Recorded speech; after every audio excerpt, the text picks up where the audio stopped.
ethi maseyihleli ibona ukuthi le minyaka iyahamba and uNkulunkulu masine conversation naye uNkulunkulu uthe there is no way wena Davide uzokwakha indlu yami because izandla zakho zingcolile.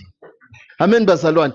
As much as David was a powerful man, kahle kahle masiyimbiza sithi bekuyi-striker for uNkulunkulu uDavida. uNkulunkulu bekazi ukuthi mase kuphuma uDavid kahle kahle noma bathi kahle kahle unedimoni elikhulu kuDavid, hayi no uzogoba. Amen bazalwane.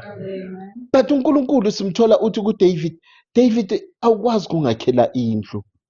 David izandla zakho zingcolile, izandla zakho zigcwele igazi. David ubulele kakhulu. Hawu, lo muntu ukhuluma noNkulunkulu mara uNkulunkulu uyavuma ukuthi ubulele, and iBhayibheli lithi singabulali. Hawu, kanti uthini lo nkulunkulu? Kanti lo nkulunkulu uyakwazi kuba umngani wombulali na? Amen bazalwane. Khona la ngiyakhona uzayi-understanda ngelinye ilanga. But yes, uDavid bekabulele. Yes, uDavid wazila izimpi wanqoba. But namhlanje ngifuna uku-encourage ngale ndoda. Ngifuna uku-encourage ngoDavide, indoda kaNkulunkulu. Asambeni silapha eBhayibhelini. Sizofunda amakhosi okuqala. Sifunda ngesikhuwa, isilungu leso. Amakhosi okuqala. Bazalwane.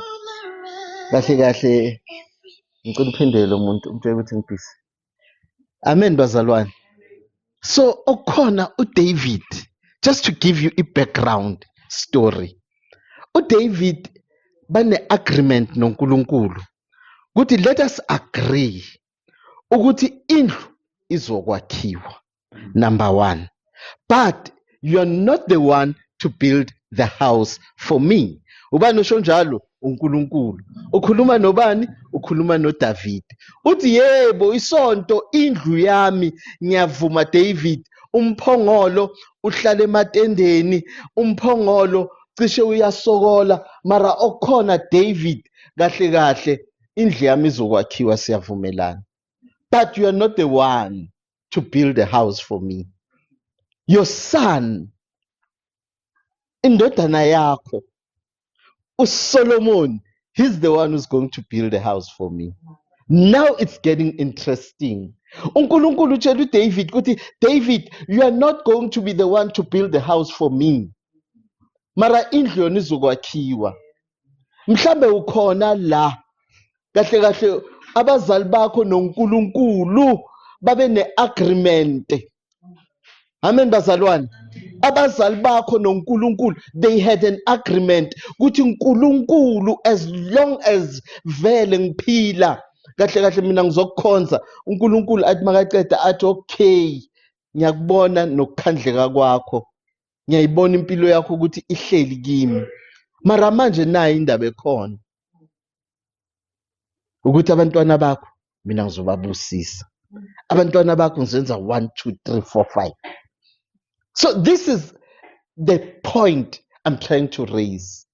As much as uNkulunkulu sekashilo wavuma ukuthi this is what I'm going to do for your children, but isitha esiuSathane siyakwazi ukuntshontsha.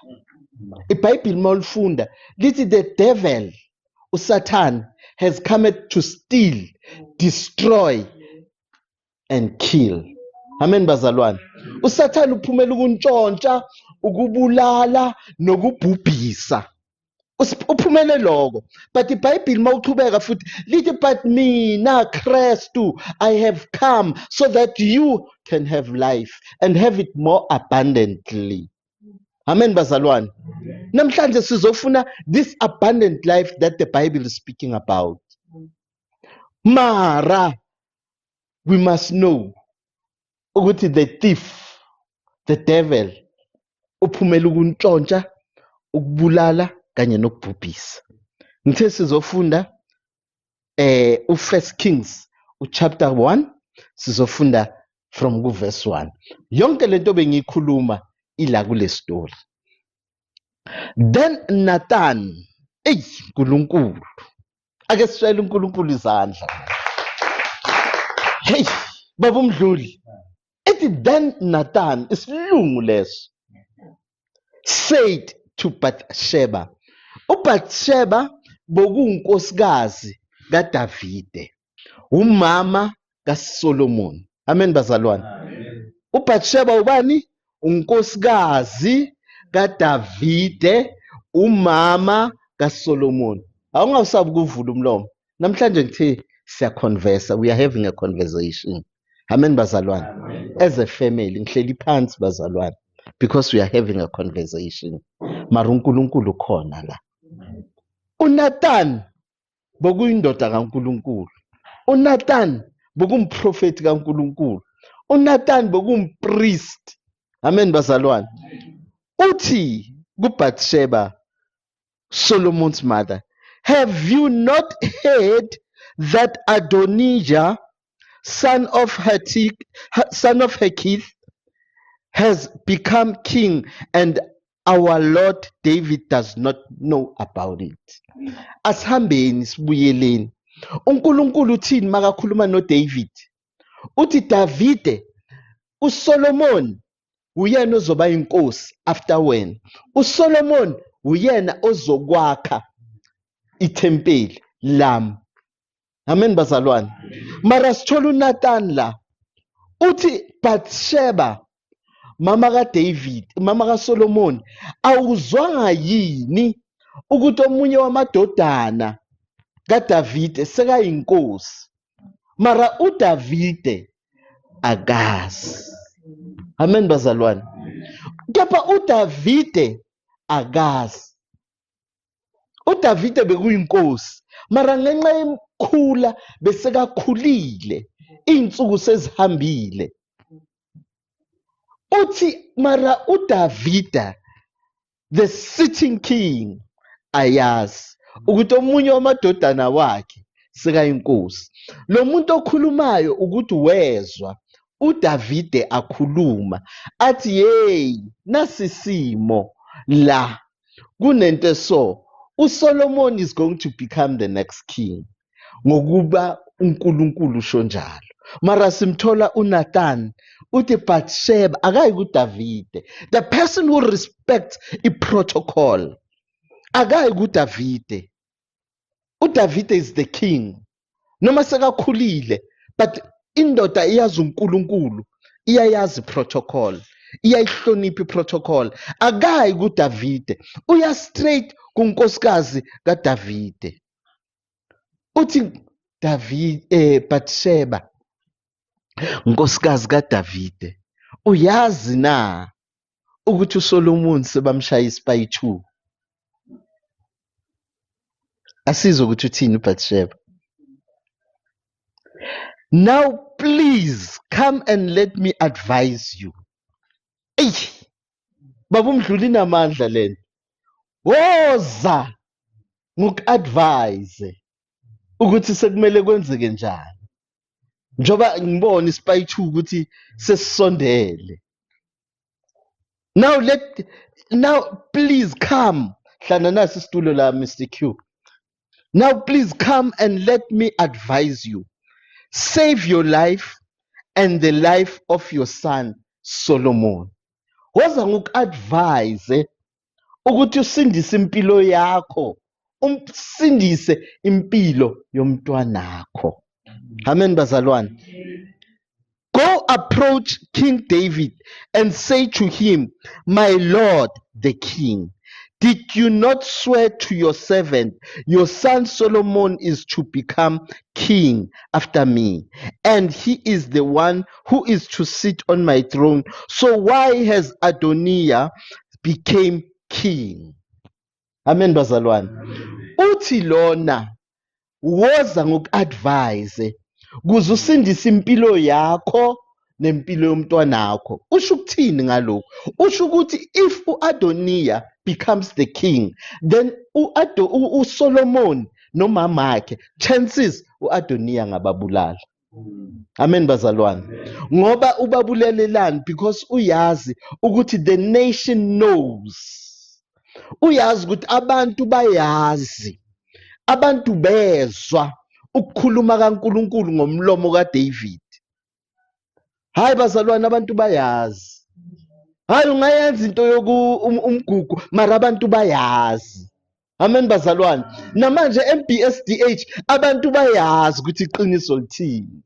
Abantu bayazi ukuthi thina siphumeleni si-MBSDH.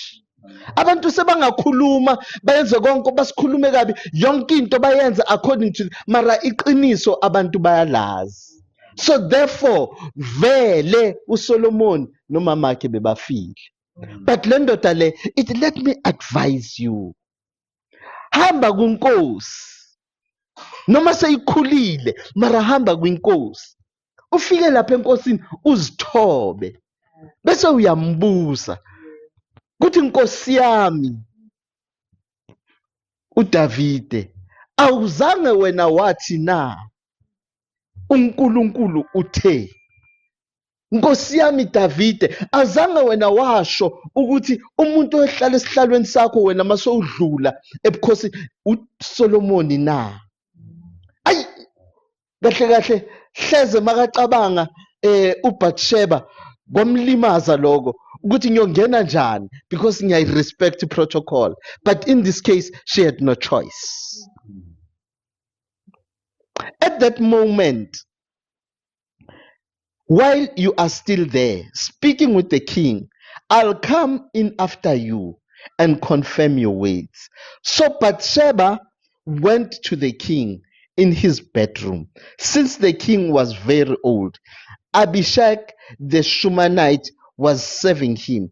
Bathsheba bowed down and paid homage to the king, and he asked, "What do you want?" She replied, "My lord." Cabanga sikhuluma ngomuntu okuwukuthi indoda yakhe, but uyazi ukuthi akusindoda yami kuphela le, inkosi yami. Amen bazalwane. Uthi, "My lord, you saw to your servant by the Lord your God.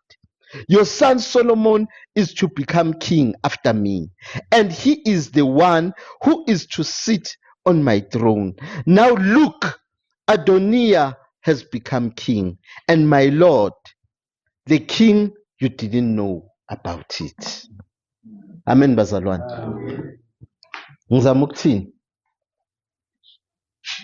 Ngizama ukuthi sitha siyakwazi ukuyitshontsha igift yakho.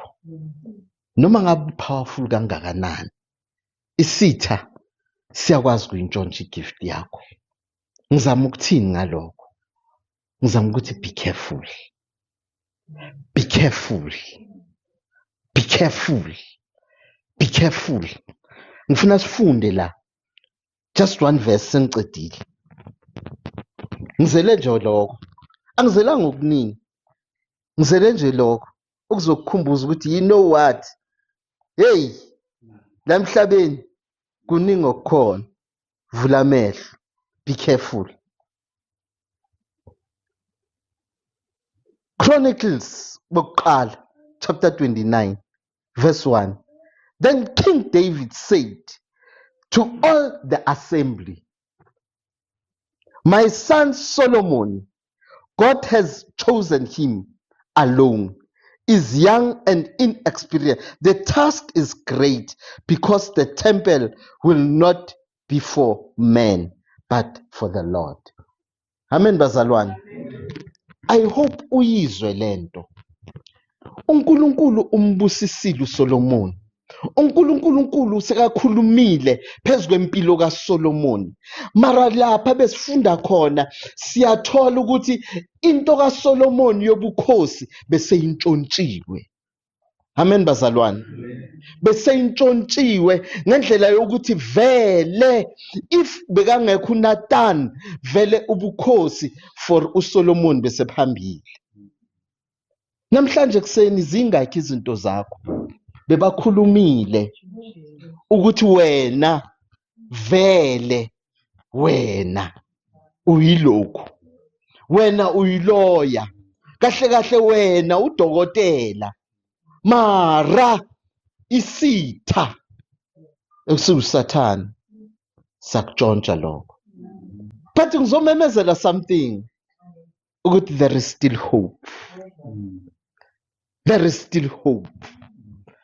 uJesu njoba khona noma vele wena sebakudisqualifyile noma sebakhulumile ukuthi wena usinto yalutho, but namhlanje ekseni ngizokukhuthaza ngizokutshela ukuthi there is still hope. Mangavula inhliziyo yakho uthi you know what, Jesu seyintshontshiwe igift yami, Jesu isiphiwo sami sesintshontshiwe, mara namhlanje wena ungasivusa.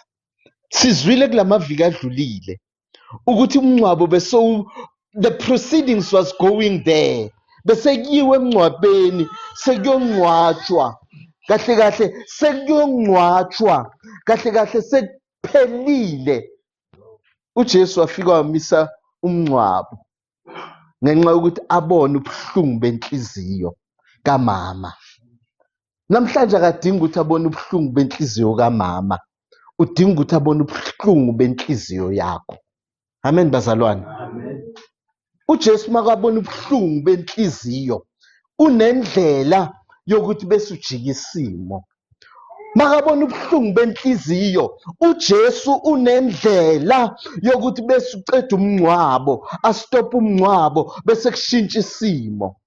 Amen bazalwane. Ngiyancenga bazalwane, ngiyancenga bazalwane, ngiyancenga bazalwane namhlanje ekuseni ukuthi noma sekungathi igift yakho intshontshiwe, mara balekela kuJesu. Hayi, angazi kuyazwakala mdluli na, balekela kuJesu. There is hope mawubalekela. Imagine uNkulunkulu ukhulumile, uNkulunkulu wayishaya istamp le ndaba, mara lobukhosi bese buntshontshiwe. Le ndoda mawufunda kahle iBhayibheli lithi wamema bonke amakhosi nabantu abaziwayo, powerful people abakhona lapha kuleya ndawo. They were so powerful, mara okhona u-Adonai wabayenzela idili ukuthi vele yena sekayinkosi. Lokho kusho ukuthini? Kusho ukuthi ubukhosi bese buhambile. Bazalwane, lento serious. Phela wena uya powerful, phela wena uphiwe wena.